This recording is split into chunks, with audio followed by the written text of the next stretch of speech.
श्री कृष्ण की अंतिम सांस की अंतिम पीड़ा वहीं से शुरू हुई जब वृंदावन की रास भूमि में राधा रानी ने गोलोक को प्रस्थान किया।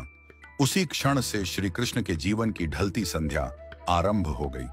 उनके जीवन की सबसे गहरी पीड़ा राधा का विरह थी, पर यह उनकी एकमात्र पीड़ा नहीं थी। एक और श्राप था जिसने उनके जीवन का अंतिम अध्याय लिख दिया। महाभारत का युद्ध समाप्त हो चुका था। कुरुक्षेत्र की भूमि पर केवल राख और रक्त शेष रह गया था। गांधारी अपने 100 पुत्रों की मृत्यु के पश्चात उनके जले हुए शवों के बीच पहुंची।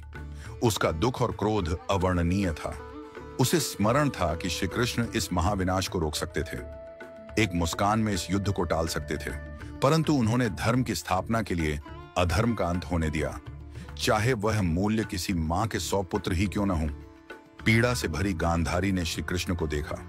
आंखों में आंसू और वाणी में आग लिए बोली, हे वासुदेव, आप सब कुछ जानने वाले थे, फिर भी आपने मेरे 100 पुत्र मरने दिए। आप युद्ध रोक सकते थे, पर आप केवल तमाशा देखते रहे। आज मेरी ममता का श्राप आपको भी छुएगा। जैसे मेरा वंश समाप्त हुआ, वैसे ही आपका यदुवंश भी नष्ट होगा और आप अपनी मृत्यु अकेले अपनों से बिछुड़कर एक तीर की पीड़ा में अनुभव करेंगे।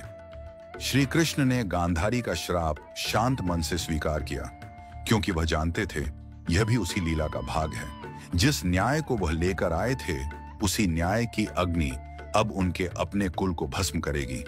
गांधारी का श्राप, राधा का वियोग और यदुवंश का अंत, यही वह अंतिम चरण था जिसने श्री कृष्ण के मानवीय रूप को सबसे गहरे दुख से भर दिया। त्रेता युग का वचन। त्रेता युग में श्री राम रावण वध कर अयोध्या लौटे। राम राज्य की स्थापना के बाद एक संध्या को अयोध्या के समीप एक तपस्वी राक्षस आया। नाम था जरासुर। वह युद्ध नहीं चाहता था, केवल एक प्रश्न का उत्तर चाहता था। जरासुर बोला, प्रभु, आपने धर्म के लिए असुरों का नाश किया, पर क्या कभी ऐसा होगा कि मैं भी आपकी परीक्षा ले सकूं? क्या कभी मुझे अवसर मिलेगा कि मैं आपके मार्ग में अंतिम बाधा बन सकूं? राम मुस्कुराए। उन्होंने कहा, जब मैं द्वापर में श्री कृष्ण रूप में जन्म लूंगा, तब तू मनुष्य जन्म लेगा और उसी जन्म में तू वह अवसर पाएगा। तेरे ही हाथों मेरी लीला का अंत होगा। यह मेरा वचन है। जरासुर ने प्रणाम किया। उसे पता नहीं था कि यह वचन युगों बाद एक महान रहस्य का कारण बनेगा। यदुवंश का अंत और अंतिम विरह। समय बदला। द्वापर युग में यह वचन पूरा होने का समय आया। यदुवंश आपसी कलह से नष्ट हो गया। द्वारका उजड़ गई। सब कुछ समाप्त हो चुका था। न सुदर्शन उनके हाथों में रहा, न अर्जुन पास थे, न बलराम, न सुदामा और न ही राधा।